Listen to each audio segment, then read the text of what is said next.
Muchas gracias, doctor Mario Alonso Puig. Pueden, si quieren, hacerme llegar con esas tarjetitas preguntas para que las introduzcamos en el debate. Vamos a comenzar el debate ahora, porque saben que uno de los fundamentos tan interesantes de esta reunión de personas que son capaces de contarnos su experiencia, su sabiduría, es cruzar opiniones entre ellos. Por tanto, habrá preguntas y comentarios entre ellos, pero también introduciremos el de las personas que seguro que con toda brillantez nos hace llegar sus opiniones, sus dudas, sus críticas o lo que crean conveniente. Y yo me voy a permitir llamar también, para que nos acompañen, a las personas que han estado con nosotros en la primera parte. Así que, Ferran Adrià, por favor, Elena Dell, José Carlos Capel y el doctor José Miguel Mulet. Adelante. No hay orden previsto. No hay protocolo ninguno. Elena, adelante. Muy bien. Y cuando quieran nos irán pasando las preguntas para que comience el debate. En todo caso, a mí me gustaría como introducción recuperar esa idea que teníamos al principio. Hemos hablado en realidad del cuerpo y de que el cuerpo es bien lo que comemos, lo que dejamos de comer, etc. Y después hemos hablado de la mente. Me gustaría un comentario sobre ese cruce, porque realmente hay ahí una interacción enormemente interesante y me gustaría que, si quien quiera, pueda hacer un comentario de lo que le ha sugerido bien ese cruce, bien alguna de las ponencias, algunas de las cosas que se han dicho aquí a lo largo de esta mañana. ¿Se anima aquí nuestro colega? Adelante. Yo no he tenido la suerte de escuchar en este segundo tramo porque estábamos atendiendo medios de comunicación, pero sí es evidente que hay una interrelación entre toda la brillante exposición que acabamos de escuchar ahora mismo, entre la mente y el mundo gastronómico que a nosotros nos concierne. Es más, el pensamiento se come con la mente en muchísimas ocasiones. Los alimentos se piensan y los alimentos se digieren con la mente. Parece una paradoja lo que estoy diciendo, pero no es ningún disparate. Yo he visto cómo cocineros, el proceso creativo de grandes profesionales no se produce en el paladar, sino que lo hacen en la cabeza. Aquí tenemos a Ferran Adrià, él piensa los platos y piensa armonías, y como él hay unos cuantos cocineros privilegiados que de la cabeza, de su pensamiento, derivan en armonías. ¿No es así, Ferran? Como se dice en el Congreso de los Diputados, Ferran Adrià por alusiones. Me gustaría que la gente reflexionáramos el porqué esto de la comida, ¿no? El comer. Claro, estamos hablando de lo único que hace los humanos 3 veces al día. Y que todo el mundo tiene una opinión, ¿no? Si ahora habláramos de energía nuclear, no sé quién se atrevería aquí a hablar de energía nuclear, de diseño gráfico. Vamos a hacer bueno, más similar, si me apuras, de moda, aunque vas vestido, lo dirías si te gusta o no. De comida, todo el mundo opinamos, todo el mundo tenemos una opinión. Y después de ver todas estas conferencias, estas charlas, te das cuenta de la manipulación y la poco objetivo que somos. Mano, está todo basado en que nos manipulan con cosas no objetivas. ¿Por qué? Pues como entendemos, nos pueden manipular. Si no entendiéramos, no te manipularía. A mí no pueden manipular de energía nuclear. Como mucho me puedes decir, oiga, tal, ¿puedo estar de acuerdo o no? Sí, puedo estar, pero ya está. Entonces, te das cuenta de la cantidad de manipulación que hay. Y esto el cerebro, claro, hace una función vital para que te manipulen, ¿no? Hablábamos antes, la gente confundimos, estamos totalmente... De eso, lo que nos gusta es lo sano. Venga, al toro, ¿sabes? No, lo que nos gusta, como me gusta a mí, es sano. A ver. No, esto no funciona así, ¿eh? Tal. Y ahora es muy interesante, ¿no? El cómo toda las contradicciones que hemos ido, ¿no? De José Carlos, la que ha hecho sobre José Miguel. Y es que estamos llenos de contradicciones, ¿no? Contradicciones una detrás de otra, una detrás de otra. Seguramente se podría aplicar en otras facetas de la economía, de la sociedad, del poco rigor que tenemos a nivel de información y porque es muy difícil sintetizar. Yo creo que la exposición que ha hecho sobre la historia del vino, en 5 minutos yo me he enterado, es maravilloso. Fíjate que llegas Y esta es la dificultad que tenemos hoy en la sociedad. ¿Cómo yo en 5 minutos me puedo recordar con lo que ella me ha mostrado, ¿no? Más o menos tengo una cierta ya idea, hostia, de cómo empezó todo esto, ¿sabes? La filoxera, el tal, ya está. ¿Y cómo lo hacemos para que esto se me quede en el cerebro y después ya no me manipulen y dicen, no, si el vino, hace 2000 años el vino era increíble? No. Doctor Mulet, ¿quiere intervenir? Elena, adelante. Hombre, el problema que tenemos en la alimentación es que es uno de los temas en donde lo que es el conocimiento científico, la evidencia, va más separado de lo que es la opinión popular. Es decir, se circulan una cantidad de mitos y de aberraciones sobre cosas que son buenas y que no lo son. Y claro, solamente hay que ver que cada año sale una dieta milagro, cada año sale una revolución gastronómica que al final acaba pues vendiendo muchos libros a alguien y mucha gente enfermando. Con un poco de cultura gastronómica, con un poco de cultura alimentaria, podríamos hacer que la salud de la gente mejorara, porque sería más difícil engañarles. Cultura alimentaria, básica para aprender, pero también puede haber una cultura para la mente, también podrían dar, igual que hablamos de la dieta mediterránea, podría haber también una serie de indicaciones para que pudiéramos manejarnos mejor y no cometer a veces errores evidentes como los que aquí se están subrayando, aunque sea con relación a la alimentación. ¿Doctor? Hombre, lo que yo creo que es muy importante, efectivamente, es reconocer la tremenda importancia de la alimentación. Sencillamente 3 datos. Número 1, vamos a pensar juntos. Cuando una persona está nerviosa y está realmente ansiosa, no digo esos brotes escasos de ansiedad, sino ansiosa de verdad, angustiada, ¿alguno tiene ganas de comer? Tú debes ser muy comilona, ¿verdad? Igual que yo. Pero lo primero, se te cortas el estómago, se te quitan las ganas de comer. Número 2, ¿por qué será que en el cerebro humano, en la llamada ínsula de Ryle, en las profundidades del lóbulo temporal, uno de los más importantes mapas de los sentimientos, hay una representación riquísima del aparato digestivo? Es posiblemente una de las razones por la cual los ingleses dicen I feel in the guts, lo siento en las tripas. Es decir, la existencia de un segundo cerebro en el tubo digestivo ya es algo con tanta evidencia que ponernos a discutir puede ser esgrima mental, porque no tiene más que eso. Tercero, la hormona más importante, el neurotransmisor más importante para los estados de calma se llama la serotonina. ¿Por qué será que el tubo digestivo produce el 90% de la serotonina del cuerpo? ¿No os habéis dado cuenta que muchas personas, no cuando están envueltas en esa angustia profunda, sino en esa ansiedad, necesitan comer algo?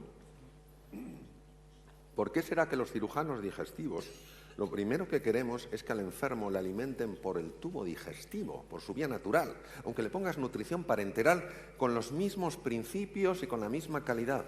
Porque cuando se utiliza el tubo digestivo se estimula el sistema inmunitario que nos defiende frente a bacterias, virus y tumores. Yo no concibo el cerebro con toda la genialidad que tiene, mirando el estómago diciendo, ¡qué asco! Lo que haces tú. ¡Oh! Aplastar la comida, segregar jugos. Yo, sin embargo, estoy creando obras de arte. Tú dile eso al estómago y el estómago te dice, me voy a inflamar un poquito, a ver qué tan bien piensas. O cuando miras con desprecio al colon, ¡oh! Ahí van los residuos. Pregúntale a una persona que lleva 2 semanas con estreñimiento qué tan bien piensa. Solo piensa en lavativas. Es lo único en lo que puede pensar. Por tanto, el tubo digestivo tiene una importancia excepcional en la vida. Y por eso yo celebro enormemente haber podido escuchar a casi todos los ponentes, que también estaba ahí, que tengamos aquí personas de tan relevancia en el tema digestivo, porque no podemos comer de cualquier forma, para nada. Adelante.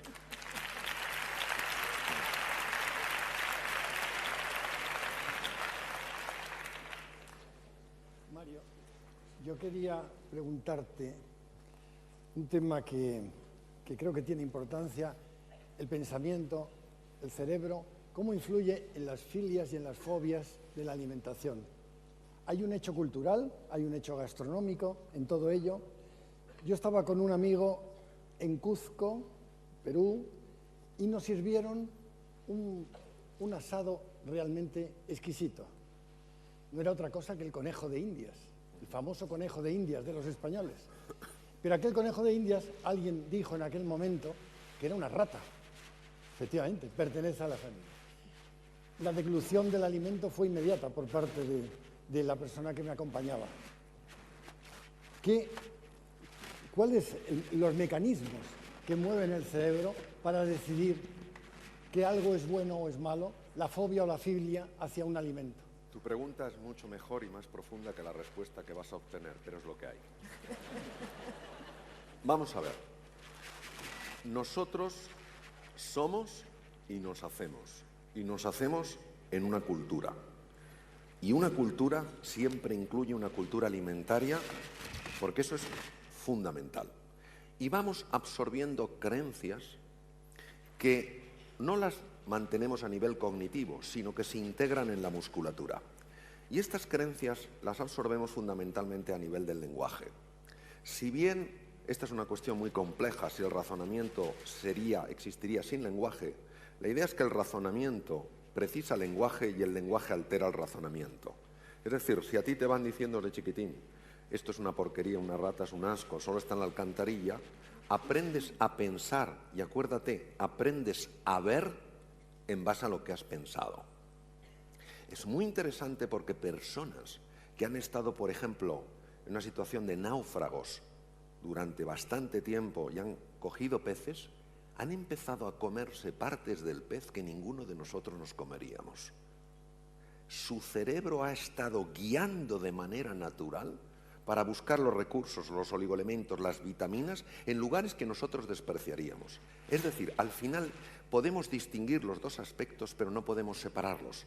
La cultura, la enseñanza está tan integrada en nosotros que ya afecta a nuestra forma de ver y todos sabemos hasta qué punto, cómo ves tú los alimentos, afecta a las ganas que puedas tener de tomarlos o al rechazo que experimentes ante ellos. Doctor Mulet. Bueno, yo creo que eso se puede resumir en que a buen hambre no hay pan duro. Es decir, es una forma directa de por hacerlo, acortarlo un poco. Tenemos que pensar también que los alimentos son una manifestación cultural y muchas veces esas manifestaciones culturales vienen de aspectos económicos. Por ejemplo, las tribus del Amazonas comen insectos. ¿Por qué? Porque le pegan una patada a un tocón de madera podrido, salen larvas de 50.000 insectos y son muy nutritivas. Aquí, ¿por qué les tenemos asco? Porque los insectos los asociamos con comida en mal estado, con comida podrida. Y porque si nos tuviéramos que alimentar de ellos, tendríamos que pasar todo nuestro tiempo buscando. Nos sale más a cuenta criar un animal. Pero José Miguel, es que esto es mucho más fácil. No hay comida rara, hay gente rara. Bueno. Uno coge una araña del Amazonas y no se la come ni en película, ¿saben? Uy, y coge una centolla, uy, sí, ¿eh? Para Navidad, a todos aquí comiendo centollas, ¿saben? No los que podáis. Bueno, esto sí, la centolla sí, además es una maravilla la centolla, ¿sabes? No, pues es una araña, puñetero. ¿Lo has visto? ¿Alguien ha cogido una centolla y la ha mirado? Tú miras la centolla, pues una araña y fea.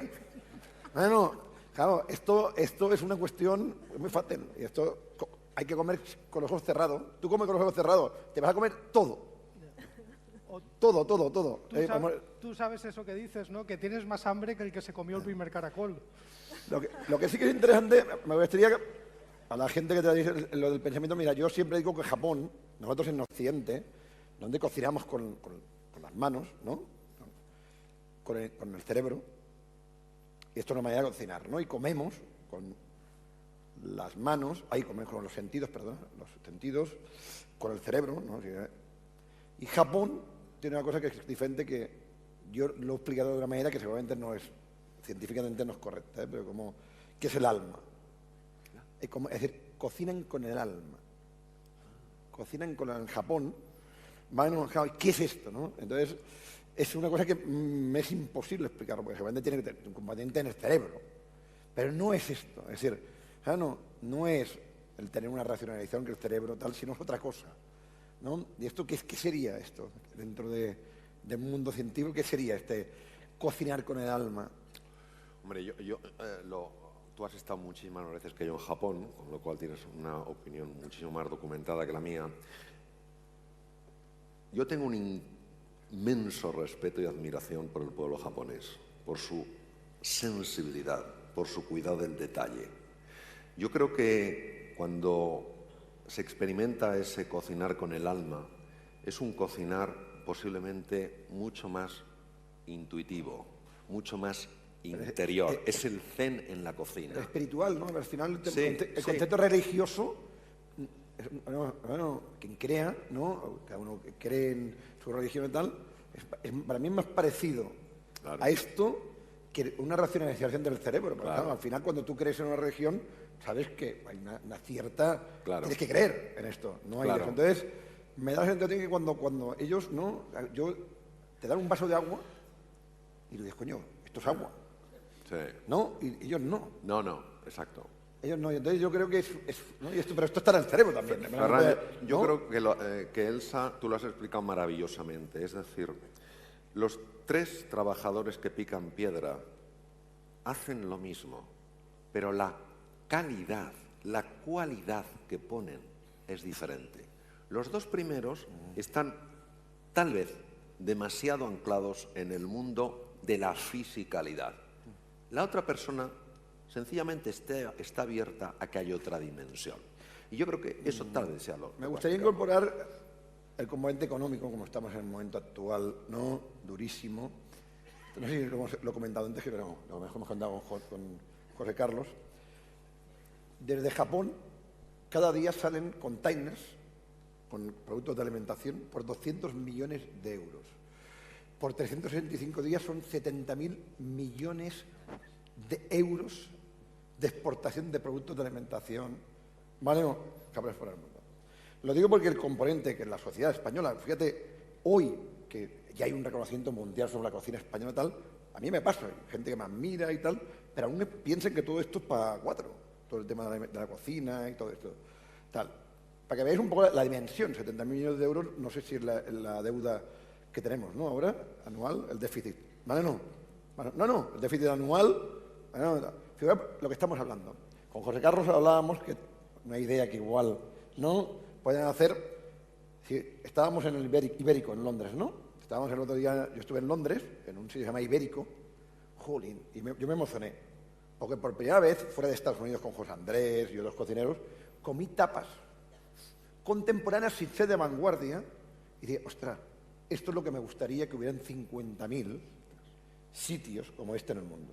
50.000 sitios de tapas, que vendieran cada día 15.000 botellas de vino, más o menos, 15.000 por 365 días, hacer esto. Que vendieran 5.000 botellas de aceite de oliva, ¿no? Español, tal. Lo digo porque sería interesante, ¿no? Entonces esto el cerebro hay que pensar. El problema que tenemos es que no hemos pensado esto. Pues esto lo digo, la comida más o menos las ha hecho. No ha pensado porque no hay una estrategia de país, ni empresarial en esto. No existe, ¿eh? Si yo llevo, no sé, con José Carlos llevamos cuánto tiempo, estoy luchando. ¿Por qué no se hace una estrategia con las empresas, las multinacionales, la gente del vino, la gente tal? Porque los cocineros estamos ahí para ayudar, los restaurantes, los críticos estamos ahí para ayudar. Entonces, es muy importante que en este caso, a ver si logramos que pensemos, ¿no?, un poco en que esto sería de gran ayuda para la economía del país, no solamente para la parte lúdica.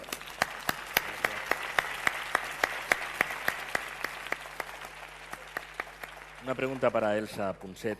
Dice, me gustaría que me dijera, ¿cómo es posible averiguar tu motivación, tu reto en la vida, aquello por lo que te esforzarías? Lo firma Cristina, que es una seguidora. Es curioso, ¿no? Porque estamos hablando ahora de la relación entre cuerpo y mente y es una relación de la que cada vez estamos descubriendo más. Lo que sabemos es que es total, ¿no? Ahora los neurocientíficos empiezan a hablar de que el cerebro no está solo aquí arriba, sino que está hasta el último trozo de piel del cuerpo.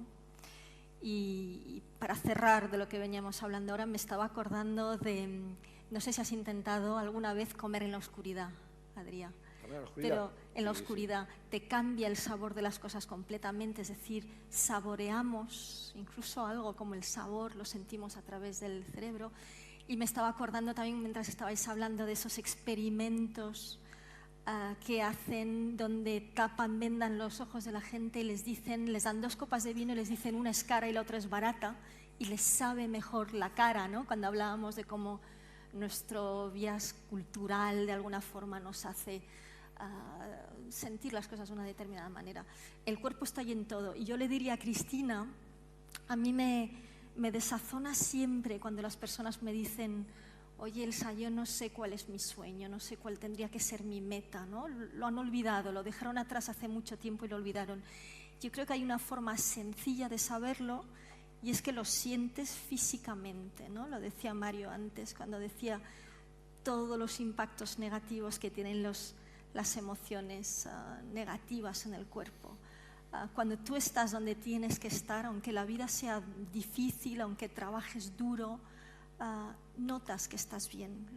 Al final yo creo que hay una base de intuición, de decir, oye, este es mi lugar, ¿no? Aquí estoy haciendo algo, esto le da un sentido a lo que yo hago.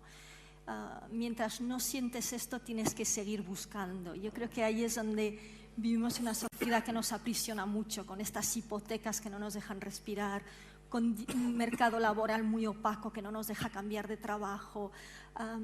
De alguna forma estamos muy encerrados, ¿no? Y ves que cada vez te vas encerrando más, ves que a medida que va pasando la vida perdemos amigos, perdemos seres queridos. Que no debería ser así, deberíamos tener una sociedad que nos ayude a hacer lo contrario. Así que yo le diría a Cristina, tienes que sentir, ¿no?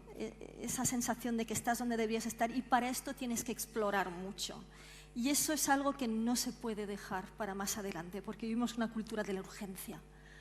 Y realmente lo que hay que hacer es decir, cada día voy a explorar facetas, cosas, personas, ideas que me podrían nutrir y no dejarlo para mañana. Otro reto que tenemos muy importante en España y en el mundo, ¿eh? Voy a contar que en los últimos 50 años vivimos 20 años más, ¿no? Vosotros que sabéis, 20 años más. Yo era un escéptico, como la mayoría de todos que estáis aquí, con todo esto de que lo que comes va a afectar la salud, todo esto, el 99% de la gente es escéptica en esto, ¿sabes? No. Hasta que conocí a Valentí Fuster, al doctor Valentí Fuster, y hicimos un libro conjunto que se llama Cocinando la Salud.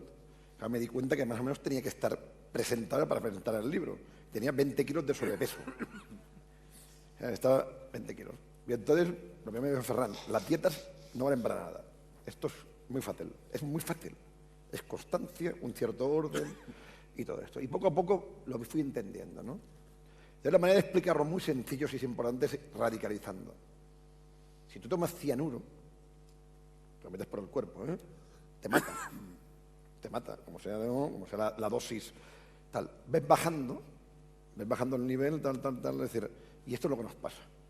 Y no tiene nada que ver, como ha explicado aquí el doctor, con lo ecológico, no ecológico, tal. No estamos hablando de esto. Si analizas, dos cosas importantísimas que hay son la sal y el azúcar. Bueno, son productos básicos que no hay tal, y esto para la salud es dinamita. Dinamita cuando está en exceso, ¿no? Entonces, no somos conscientes. Y esto solo hay una manera de hacerlo. Una, ¿eh? O sea, hemos gastado en los últimos 10 años miles de millones de euros, en la educación sobre esto. No se ha conseguido. Porque solo hay una manera, que es en los colegios. En que tu ADN, en tus hijos, en tus nietos de 5 o 6 años, igual como te enseñan a sumar y a restar, te enseñen esto que estamos hablando, esta conversación que estamos hablando, lo importante que va a ser para tu futuro, que vas a vivir 85 o 90 años, que como no te alimentes bien, vas a tener muchos problemas con la salud. Y esto no cuesta dinero hacerlo. Es una voluntad política. Y este país, con los científicos que hay aquí, tenemos la mejor ciencia del mundo, lo prometo, en medicina, en el mundo científico, que yo conozca. Esto tal, la gastronomía creo que es algo evidente. Empresas de alimentación muy importantes. Perfectamente este país, podría ser el país, ni Finlandia, que es el paradigma de la educación, lo hace. Y es una decisión que mañana digamos, de una manera transversal, cuando explicas historia, vamos a explicar la historia de México, de alimentación. Cuando expliques ciencia, tal, cuando expliques tal. Y estos son los retos, que se pueden conseguir aun cuando no hay mucho dinero. Michael, ¿quería intervenir?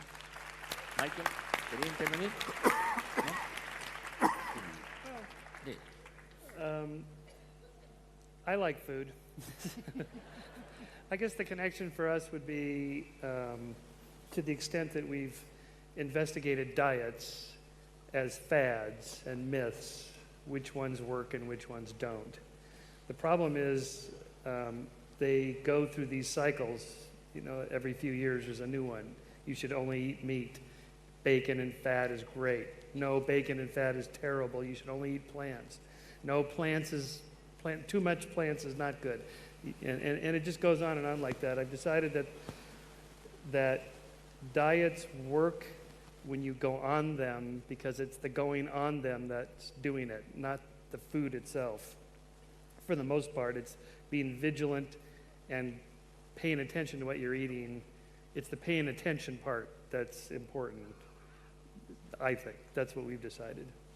Doctor Mulet, ¿quiere algún comentario? Elena, sobre lo que estamos hablando aquí. Sí, yo quería hacer un comentario al hilo de todo lo que estábamos hablando, sobre todo en la primera parte, y es que he llegado a una conclusión un tanto dolorosa para mí. No voy a conseguir nunca adelgazar.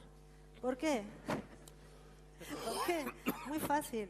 ¿Cuál es mi máxima en la vida? Ha sido desde niña, desde que yo recuerdo tener uso de razón. Al final lo que yo pretendo es ser feliz, estar contenta todos y cada uno de los días y de los momentos de mi vida. Claro, unos días lo conseguiré, otros no. Unas horas lo conseguiré y otras no. Pero uno intenta solucionarlo como buenamente puede. Y es que un comentario del doctor me lo ha recordado. Porque la vida al final intentamos sumar, en la vida al final intentamos sumar pequeños placeres. Y uno de ellos es enfrentarte a un plato que te gusta y comerlo. Enfrentarte a un vino que a ti te gusta, no digo que sea ni mejor ni peor, que sea tu favorito, y beberlo. Y cuando uno está nervioso, cuando está alterado, cuando está atacado, también come. Lo acabo de descubrir. ¿Por qué? Por la famosa serotonina, que te tranquiliza. Entonces, si por una parte tienes esa aspiración, y es que tu único objetivo, no el único, pero sí el principal y el que debería ser principal, es ser feliz, estar risueño, estar contento, hay miles de cosas que te bombardean cada día que tienen el efecto contrario, te desazonan, te ponen tensa, te ponen nerviosa, te llevan a estados de ansiedad que para nada tú deseas y cómo los aplacas. Por eso me ha hecho gracia cuando he escuchado a alguien, yo cuando estoy nerviosa como, es que a mí me pasa igual. Entonces digo, bueno, vamos a relativizar, vamos a intentar ver el aspecto positivo. Pero es que hay muchas veces que no puedes. Y entonces, ¿qué haces? Comes, bebes, estás sumando un poquito de placer y lo que te tranquiliza por esta hormona que se genera. Así es que, mientras estábamos hablando, yo estaba pensando en lo mío, digo, ¿qué problema tengo? Va a ser imposible. Hay varias preguntas para Ferran Adrià sobre cómo adelgazar. Entonces, yo no sé si eso lo sumamos a la infelicidad, por decirlo así. Es muy sencillo, ¿no? Es muy sencillo. Es un poco de constancia. Es que tú te levantas por la mañana, 20 minutos, te levantas de la tele, te pones en las noticias, hacer un poquito lo que hacías de pequeño, ¿sabes o no? Cuando hacías de pequeño hacías la tabla ¿no? de gimnasia, 20 minutos. Yo me voy andando al trabajo. Bueno, tengo 35 minutos, me voy andando. Así. Bueno, y además si tengo trabajo aprovecho y hago ¿no? todas las llamadas mientras voy andando. Sí, porque llego y tal. Al mediodía comer un poquito ligero y por la noche pues hacer la fiesta. Yo no digo que no, claro. Y si hago 3 noches la fiesta un poco en exceso, igual el día siguiente, pues igual, bueno, me mantengo. No, pero de verdad, lo que pasa es que fue en 2 años. Es decir, lo que no puedes perder es, ¿sabes? No, 1 kilo cada día. Que yo perdía, cuentan 2 años, 20 kilos. Y así de sencillo, lo digo porque tal es una cuestión de constancia. Ahora, claro, tal, el alcohol, pues lo que ha dicho ella, claro, puedes beber un poquito de alcohol, pero claro, hombre, si te zampas, ¿sabes? No? 10 gin tonics cada día, ¿sabes? No? Claro. Hay bastantes preguntas que nos llegan y además con letra distinta, por lo tanto, de cualquier punto de este más que hemiciclo, porque es un círculo entero en el que estamos aquí rodeándonos, relacionados casi con la señora Margarita, que su jefe tenía muy mal ambiente y tenía que cambiarlo. Es decir, las personas que nos rodean. Simplemente elijo 2, pero representan a bastantes de las que tengo aquí. Dice una, cuando nos invaden sentimientos tan horrorosos tales como la ira, la rabia, el odio, ¿hay alguna manera de entrenar nuestra mente para poder aparcarlos y ser generosos con nosotros mismos. Y una persona que se identifica como un estudiante de 23 años dice: me gustaría saber a qué nivel, a título personal, pueden influir las personas que nos rodean, ya sean negativas, pesimistas o simplemente que te quieren hacer creer que no eres capaz de algo porque ellas no pueden. ¿Se aconsejaría eliminarlas de nuestra vida en caso de que sea posible? No está sugiriendo ningún delito, pero sí precisa una novia, por ejemplo, y un padre. Muchas gracias. El entorno, la gravedad del entorno. ¿Cómo mejoramos este entorno que nos hace sentir mal y, en última instancia, si estamos inquietos, hasta comer, tal como se ha dicho aquí? Sobre la... ¿tú querías decir algo, Elsa? Luego. Sobre la primera pregunta seré muy escueto. Cuando estamos completamente invadidos por una emoción aflictiva, solo conozco los siguientes sistemas para liberarse de ella. Primero, ejercicio físico. Ejercicio físico. Tienes que aumentar la frecuencia respiratoria y la frecuencia cardíaca para liberar una hormona que se llama oxitocina. La oxitocina inhibe los núcleos amigdalinos responsables de las emociones aflictivas. Ejercicio físico. Pero no es un paseo, no es de tiendas, no es una librería, es moverte rápido. La segunda es el humor. El humor libera beta-endorfina, que también desconecta la amígdala en los lóbulos temporales. El tercero es la conversación. La simple conversación libera oxitocina. Tenemos que buscar un mecanismo físico. Y el cuarto es mindfulness, es decir, ejercicios para tomar distancia sobre el pensamiento a base de llevar la atención al presente, el cuerpo, etc. Por favor. Si has terminado, he terminado. Añado algo más que dice Antonio Damasio de las emociones, porque es una pregunta muy interesante y nos vemos todos además rodeados de dudas con esta pregunta, ¿no? Antonio Damasio dice que una emoción intensa de signo negativo solo puedes reemplazarla por una emoción intensa del signo opuesto. Y eso es curioso, ¿no? Hay que entender lo que son las emociones. Las emociones son estados fisiológicos. Entonces, y hay algunos estados fisiológicos que no son compatibles, tenemos esa suerte. Es decir, por una parte las emociones son fluidas y mezcladas, ¿no? Yo siempre recuerdo esa conversación que tuve con mi hija pequeña de 4 años, la veía con cara de pena sobre el sofá, me acerco y le digo: Tizi, ¿qué te pasa? Y me dice: mamá, tengo emociones mezcladas, ¿no? Y me dio la risa ese día y pensé: Elsa, tienes que dejar de hablarle de estas cosas a las niñas de estas edades. Pero lo cierto es que los humanos, al contrario de los demás animales, ¿no?, tenemos tendencia a muchas emociones mezcladas, excepto si son intensas. Así que si tú estás intensamente triste, si tú realmente generas, como decía Mario, actividades como la risa o el ejercicio físico que cambian, que de alguna forma sacan tu atención de esta generación de componente, la componente química, ¿no?, de la emoción, y te dedicas a hacer otra cosa, te fuerzas, y a veces nos cuesta mucho porque nos dejamos atrapar por las emociones negativas, pues es forzarte durante un rato a dejarlo. Te vas a hacer un favor enorme en cuerpo y mente. Esto tiene que ver mucho con la personalidad, ¿no? Porque yo veo el cerebro, la marca, y sobre todo es que es muy difícil. Yo tengo, ¿no?, al final uno tiene que crearse una cierta barrera, más o menos, y una cierta orden mental, ¿no? Yo siempre digo, tengo 4 o 5 lemas que son muy fáciles. Si tienes muchos problemas, no tienes problemas. Claro, ¿verdad? Esto me pasa con mis padres, como están allí tranquilitos, cuando hay cualquier cosa se le cae la sal y es un problema gordísimo, ¿sabes? No. Entonces, otro, lo que no puedes cambiar no te preocupes. Que nos preocupamos continuamente de cosas que sabes que no se pueden cambiar. No vas de eso. Entonces yo creo que el ejercicio mental, sobre todo cuando una persona tiene una cierta notoriedad, no mediática, sino dentro de su trabajo, tiene responsabilidades, la única manera de esto es una cuestión mental, porque es que si no, es que no saldrías por la calle, porque todos son problemas. Fíjate, la siguiente pregunta, aunque la dirigían y la dirigen al doctor Mario Alonso Puig, parece que la hayan escrito mientras, hace un ratito que la tengo aquí, la voy a leer textualmente, parece que la hayan escrito mientras estaba respondiendo, mientras estabais también Elsa y Ferran respondiendo. Dice así: vale, pero si resulta que tengo todos los síntomas de las emociones aflictivas, desde la pérdida de memoria, pasando por el colon irritable e incluso llegando al exceso de grasa abdominal, ¿Aún tengo salvación para esculpir en positivo mi cerebro? Y firma una hipocondríaca en camino de ejemplo de positividad. Vale. Bueno. Dice, vale, si tengo todo esto, ¿qué pasa? A ver. Pues voy a tomar parte de lo que has dicho tú, Ferran, y parte de lo que has dicho tú, Elsa. Primero, lo más importante que tenemos que conocer es el descubrimiento de un fenómeno llamado neuroplasticidad. Neuroplasticidad implica nuevas conexiones neuronales y génesis de nuevas neuronas a partir de células madre. Somos capaces de generar entre 500 y 1000 nuevas neuronas. En 21 días la célula madre se ha convertido en neurona.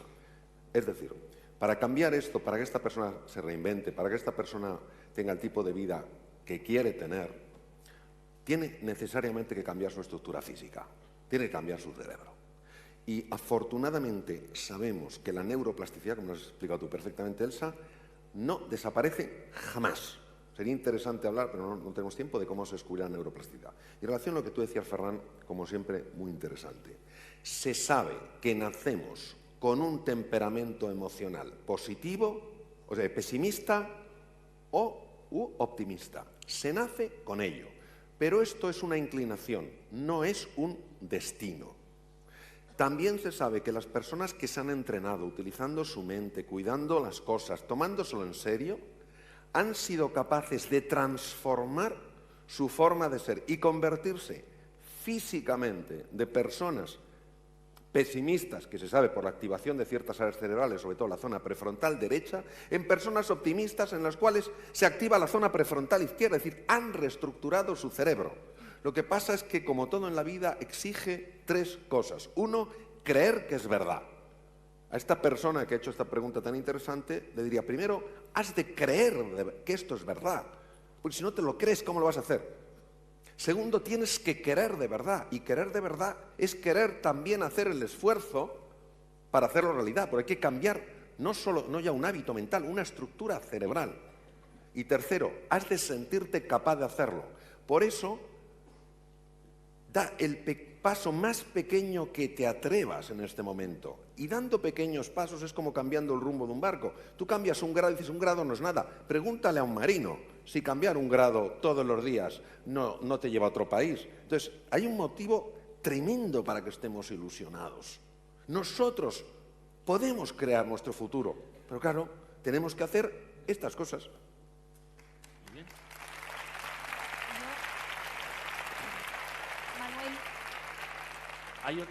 Hay otro grupo de preguntas que están relacionadas, y mi función es también ordenarlas, con la preocupación, por ejemplo, del hambre en el mundo, con la falta de distribución, con los problemas de distribución. Como se ha dicho aquí, no falta alimentos en el mundo, pero los problemas para que haya esos 800 millones de personas que comen mal o no pueden comer, se ha dicho, dice la pregunta, que hay alimentos para todo el mundo, pero faltan los medios de distribución. ¿Cuál sería el primer paso para avanzar hacia la solución de esta situación? Parece que es una situación insalvable, es una vergüenza mundial. Se reúnen periódicamente en el entorno de la FAO los presidentes de gobierno y tratan sobre este tema con cierta periodicidad, pero nadie encuentra la solución. Todos los días mueren 30.000 personas, niños, enfermos de todo tipo por inanición o porque no tienen los medios suficientes. Y mientras, en Europa, en España, en Madrid, se tiran toneladas de comida a la basura. Desperdiciamos toneladas de comida. ¿Cómo se puede corregir ese desajuste mundial? ¿Cómo se puede corregir esa vergüenza que afecta a la humanidad completa? Pues es una incógnita, desde luego en mi mano no está, pero esto El mandamiento es que haya democracia. Que la mayoría de países de estos no hay democracia. Es decir, estamos viendo en este momento estar durísimos en este país, donde hay bastante solidaridad. Yo lo estoy viviendo en Cataluña, allí, con todo el tema de que hay mucha gente, que no paramos de hacer cosas para la gente pues, que la está pasando muy mal. Gente que casi está al límite, no está al límite, está pasando hambre en este país, que no tenemos que ir afuera. Y hay este componente de democracia, que se ha construido un mundo mejor, por muy malo, bueno, que pensemos que es. Cuando tú vas a países que no hay democracia, ¿cómo vas a hacer esto? Es que tú llevas dinero, mano, y es que se lo quedan 4. No, esto es un tema sociopolítico que no tiene nada que ver ni con cocina, ni con puñetas, ni tal. Es un tema sociopolítico. O hay democracia o no se puede arreglar. Doctor Mulet y después Elena. Doctor Mulet. Habría que poner un poco las cifras en contexto, porque es que ahora está comiendo mucha más gente que antes de la Revolución Verde en los años 50 o 60, cuando con los nuevos híbridos... que ha entrado tarde el micrófono, quiere decir que ahora está comiendo mucha más gente, dice. Que hace 50 o 60 años. El problema es que ahora también hay muchísima más gente que alimentar. Entonces, por un lado, el crecimiento de los alimentos ha ido acompañado de un crecimiento mucho mayor de la población. Es decir, si ahora mismo con la producción de alimentos tuviéramos la población de hace 50 años, yo creo que muy poca gente pasaría hambre, y si la pasara sería por la falta de distribución, porque claro, en Europa en general, a pesar de la crisis, no pasamos hambre, pero si miramos los números, resulta que Europa no tiene suficiente tierra para alimentarse. Tenemos un déficit de tierra, no tenemos soberanía alimentaria, porque estamos importando mucha de la comida que necesitamos. Si ahora mismo Europa se quedara aislada y cerráramos las fronteras, ahí sí que pasaríamos hambre. Y ahora hay un problema muy serio en África, que es el acaparamiento de tierras. Países como Rusia, China, Arabia Saudí están comprando muchas tierras porque ellos mismos ya se dan cuenta que no tienen bastante comida para ellos, con lo cual están aumentando las injusticias y los desniveles. Es decir, no es tanto una cuestión tecnológica que puede ayudar, pero es una cuestión política. Elena. Es que plantear el problema como que es un problema de distribución me parece que es simplificar excesivamente el asunto. Es un problema con un trasfondo profundísimo. Cuando estamos pensando en situaciones de hambruna real, no que no pueda comer la chuchería que me apetece, estamos pensando normalmente en África, y lo que necesitan esos países es estabilidad. No que tú cada 2 por 3 les lleves alimentos, lo que necesitan es estabilidad para poder producir ellos los alimentos. O sea, simplificar el problema diciendo que es un tema de distribución, pues me parece que es eso, muy elemental. ¿Alguien más quiere comentar sobre aquí? Otro problema que habría que señalar es que en África se producen muchos alimentos, pero que se destinan a la exportación. También. Ese es otro problema. Bien, a mí me gustaría terminar, quedan muy pocos minutos y vamos a intentar cumplir el horario. Aquí hay muchas personas que quieren cambiar el mundo. Lo sabemos porque conocemos a algunas personalmente, lo sabemos por las preguntas que me han llegado, porque así lo expresan. Lo sabemos por los aplausos con los que se subrayan algunas de las intervenciones que hay aquí cuando se está haciendo una firme defensa de los valores democráticos, de los valores de compartir el conocimiento, de compartir algunas salidas, ¿no? Pero hay algunas personas, entre ellas, y probablemente es la que corresponde a esta pregunta, personas que quieren cambiar el mundo, que lo explicitan así, pero hablan de esa dificultad del entorno no para vivir mal, sino porque el resto les está cerrando la posibilidad de que ellos estén haciendo ese trabajo positivo para cambiar el mundo. Soy una persona, dice, que tiene como meta cambiar el mundo. Sé que suena muy pomposo, pero moriré feliz si he hecho a lo largo de mi vida algo para cambiarlo. Está claro que a través de proyectos para que sea posible. Me considero atrevida y que me esfuerzo sobre todo en las cosas que creo que valen la pena. Pero hay una negatividad general. Me gustaría saber qué diría a esas personas que no creen en mí y tratan de desmotivarme y se empeñan en que baje el listón. También hay, es verdad, un cerco a estas personas. Va dirigida a Elsa, pero pueden intervenir todos. Adelante. Bueno, está aludiendo a algo que es importante, ¿no? Y es que las emociones se contagian como un virus. Y que es verdad, y yo lo he explicado durante mi exposición, nacemos llenos de ganas de cambiar el mundo y todo se nos va dificultando poco a poco. Pero yo creo que la gran mayoría de las dificultades, fíjate, ¿cómo se llama esta persona que nos escribe, Manuel? No lo ha firmado. No lo ha firmado. Pues esta persona que lo ha escrito, yo creo que son dificultades más mentales que otra cosa. Y yo lo que sí veo es que cuando las personas pueden envejecer de dos maneras. Yo creo que se pueden hacer sabias o se pueden hacer cínicas. El cinismo es una postura muy cómoda, pero muy destructiva. Es una postura en la que niegas todo. Niegas la posibilidad de cambiar, niegas que las personas tengan un trasfondo sano, y básicamente es muy seguro, es una postura que se adopta desde el miedo. Si todo lo critico, si yo no hago nada, Bueno, nadie puede criticarme a mí, estoy ahí sentado. Y procuraré que en mi entorno nadie haga nada Nadie para no se sentirme mueva. Y yo entiendo que es acusado. muy duro vivir con esto. Y entiendo además que hay, fíjate, esta persona que nos escribe, hay entornos, yo trabajo mucho con profesores, hay entornos en los que si todo está en contra, toda la comunidad escolar está en contra, te quemas intentando cambiar las cosas y no sirve. Es decir, tienes que encontrar un lugar donde tiene que haber una cierta corriente de simpatía para realmente poderte acompañar. Pero hay tantas cosas que cambiar en este mundo que creo que es casi imposible no empezar por algo, ¿no? Y me estoy acordando, para terminar, para no ocupar más tiempo, me estoy acordando de algo que me gusta mucho. Antes hemos hablado de los japoneses y de la filosofía japonesa. Hay esto que ellos llaman kaizen, que son los buenos cambios, que para ellos es empezar por un cambio muy pequeño.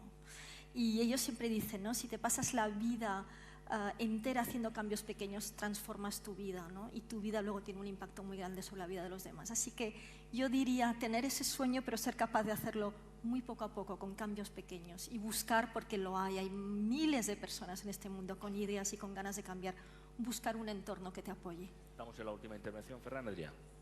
Yo creo que el mundo ha cambiado mucho ya, ¿eh? Y sobre todo esto es lo que tenemos que entender, que es que nos estamos fustigando. Hay que estudiar la historia de la humanidad para ver que está mucho mejor que antes.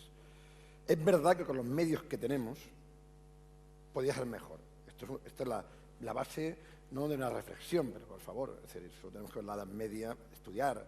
Hay que estudiar un poco para tal. No digo porque parece que nos fustiguemos, que hagamos todo mal, sí, hacemos cosas mal. Y esto es muy difícil desde que se inventó el tema del dinero, conceptualmente, ¿no? Es decir, si analizamos la familia, cualquier problema de familia que tengamos, el 99% siempre es problema por dinero. Los problemas familiares es cuando hay dinero por en medio. Si no hay dinero por en medio, aquí estamos siempre bien. No hay ningún problema y tal. Entonces, es muy difícil, ¿no?, esta ética, esta honestidad, esta no hipocresía, porque cuando digamos cambiar el mundo, ¿para quién? Para un español, que estamos aquí, estamos muy mal, ¿eh? Hay 5 millones de parados. Díselo a un chico, a gente de Kenia, que estamos mal. Dirá a la gente de Kenia que estamos mal. Me van a decir, oiga, para mí cambiar el mundo es poder comer. Y tal. Y entonces es muy difícil. El tema es cómo se logra que esta brutalidad de capitalista que estamos inmersos, que es verdad, y sin caer en el populismo, por ejemplo, cómo funciona el mundo. ¿Cómo podemos hacerlo un poquito mejor, pero mejorar, pero no cambiar? Lo que tenemos que hacer es mejorar el mundo.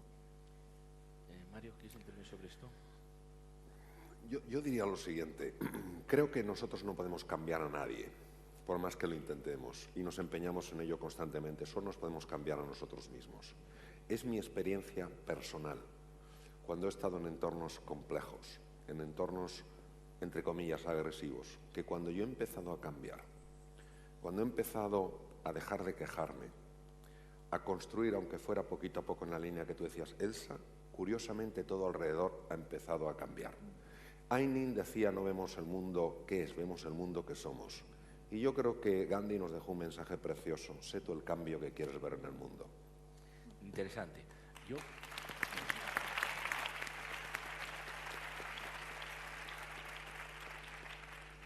Debemos ir concluyendo, y yo, si me permiten, le voy a pasar algunas, aunque no podamos hacer aquí físicamente estas preguntas, repartiré las preguntas, hay bastantes para Elsa, para el doctor Mario Alonso Puig, también para Ferran Adrià, para el resto de los ponentes, para que ellos a través de sus medios habituales o sus blogs o sus comentarios puedan introducirlo, ¿no?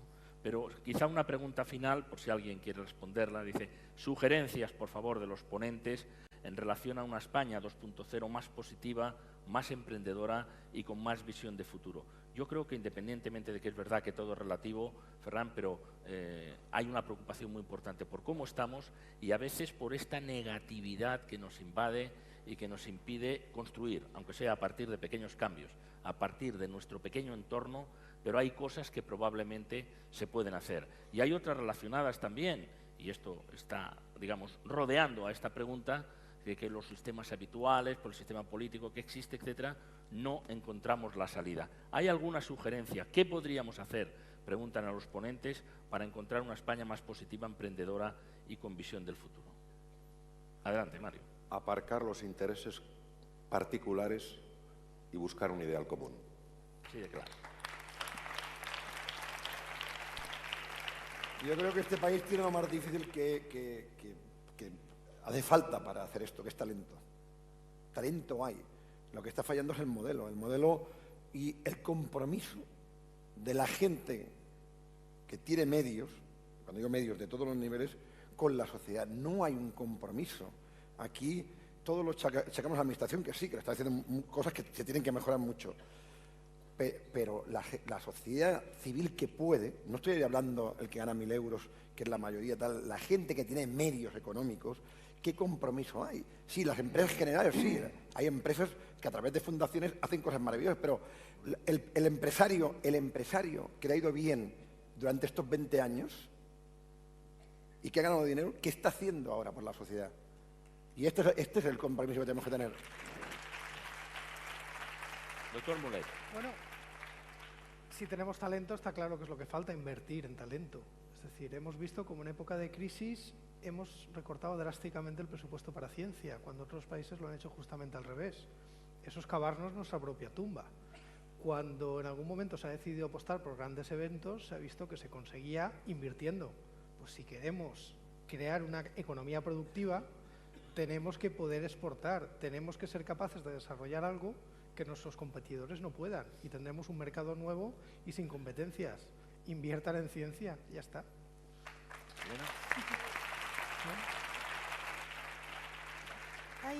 Hay una palabra que creo que tenemos muy olvidada, sobre todo en las épocas de bonanza, que es generosidad.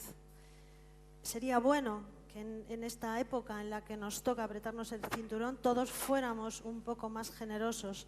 Seguramente junto con el compromiso nos iría a todos muchísimo mejor. Muy bien, muchas gracias, Elena.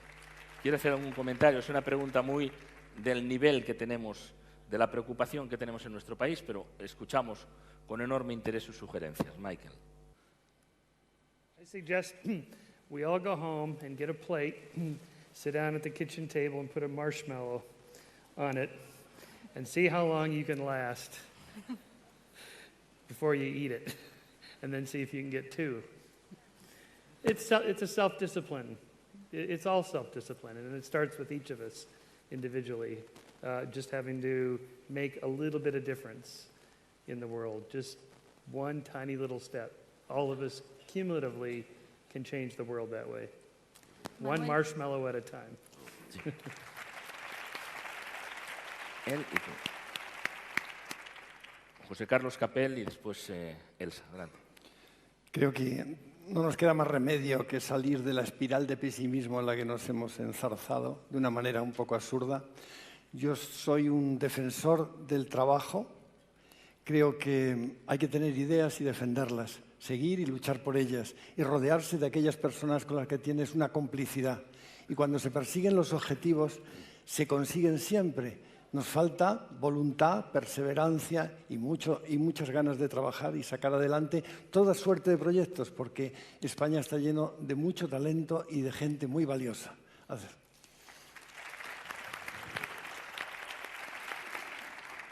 Yo solo quería apuntar una cosa, ¿no? Que estamos ya funcionando, yo creo todos en general, gracias a estos medios de comunicación que nos permiten conocer tantas ideas distintas. Estamos funcionando con ideas del siglo XXI, pero yo creo que estamos funcionando todavía con instituciones y estructuras del siglo XX, muy jerarquizadas, que tienden a no dejarnos hacer todo lo que podríamos estar haciendo. Pensemos que venimos de un siglo XX que se ha fijado sobre todo en la supervivencia física de las personas.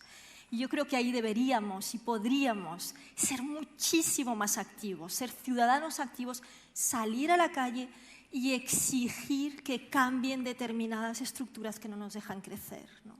Y eso yo creo que sería importante. Muy bien. Muchas gracias.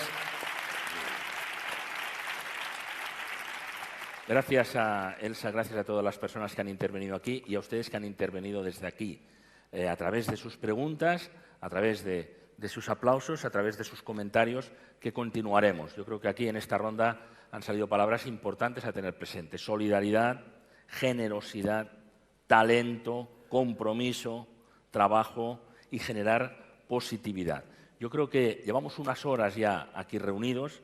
Es enormemente interesante el ambiente que se ha creado, la dinámica, me parece a mí, en primer lugar de las aportaciones, después también del diálogo, continuaremos, estamos solamente en una cuarta parte de lo que significa este encuentro, el ser creativo, el Congreso de Mentes Brillantes, que cuando lo decimos pensamos en los que están aquí y pensamos en todos los que están ustedes ahí. Continuaremos por la tarde, a las 4 en punto, puntuales aquí, por favor. Aquí estamos. Hasta luego. Muchas gracias.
Thank you.